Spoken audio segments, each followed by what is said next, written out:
উন্নয়ন হয়নি জোলাইবাড়িতে। এলাকায় বেহাল রাস্তার সঙ্গে পানীয় জলের চরম সংকট। মন্ত্রী শুক্লাচরণ নোয়াদিয়া বিধানসভা এলাকায় অভিযোগ ঘিরে বাড়ছে ক্ষোভ। নেই পর্যাপ্ত উন্নয়ন, রয়েছে বেহাল রাস্তা, রয়েছে পানীয় জলের চরম সংকট।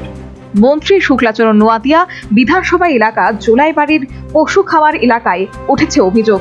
স্থানীয়দের দাবি, এলাকার উন্নয়নের ছবি দেখা যায় শুধু মন্ত্রীর সমাজ মাধ্যমের পেজে, কিন্তু বাস্তব চিত্র একেবারেই ভিন্ন।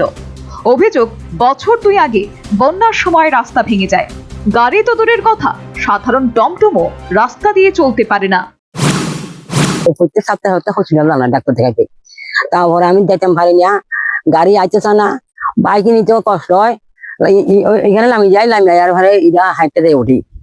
সরকারের কাছে আবেদন, রাস্তা যেমন একটু তাড়াতাড়ি করে ঠিক হয়, এই আবেদন। কোন জায়গা? এটাও পশ্চিম জোলাইবাড়ি ওরফুল খামার। কত বছর ধরে এভাবে হইতেছে? এই বড় প্লাট হয়েছে, প্লাটের সময় এই রাস্তা ভাঙছে। অন্যান্য রাস্তা সব ঠিক হয়েছে, আমরা এই রাস্তাটা তারা ঠিক করে না।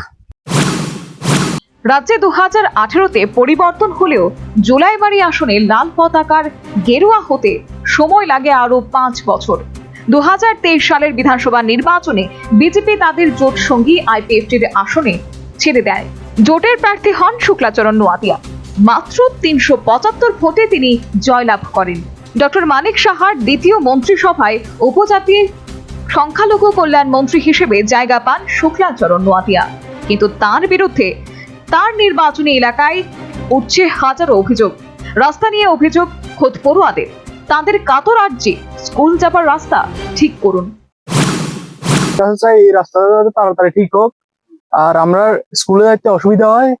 আমরা যে কোনো সময় বৃষ্টির সময় স্কুলে কোনো এক্সাম থাকলে তখন যাইতে খুব অসুবিধা হয়, যাইতে লেট হয়, এক্সামে দেরি হয়ে যায়, আমরা পড়ালেখা ঠিক মতো করতে পারি না। রাত্রেবেলায় কোনো মানুষ এখানে আসে না, যেতে পারে না। আমরা সরকারের কাছে চাই এই রাস্তাটা তাড়াতাড়ি ঠিক হয়ে যায়। সোমবার রাস্তা সারাইয়ের দাবিতে বিক্ষোভ দেখান এলাকার মানুষ। তাদের একটাই দাবি, রাস্তা চাই, পানীয় জল চাই। অনেকগুলো পরিবার আছে যে একটা বয়স্ক লোক অসুস্থ হলে এখান দিয়ে নিবুঝে এমন কোনো পরিস্থিতি নেই, খুব ভয়াবহ। একটা গাড়ি যাওয়ারও কোনো পরিস্থিতি নেই। তাই আমরা এখানে আজকে উত্তরিয়া সমস্ত প্রশাসনিক অধিকারীদের কাছে বা পঞ্চায়েত সচিব বা পঞ্চায়েতের যারা আধিকারিক আছেন ব্লক স্তরে, বা আমরা মন্ত্রীর কাছে শুক্লাচরণ মহোদয়ের কাছে আমরা বিনীত অনুরোধ রাখবো, দ্রুত যাতে আমাদের রাস্তাটা সরবরাহ করে বা ঠিক করে দেয়। এত ক্ষোভ অভিযোগের মধ্যে মন্ত্রী মশাই কবে রাস্তা সারাইয়ের উদ্যোগ নেন, সেটাই হচ্ছে দেখার। Bureau report, news vanguard.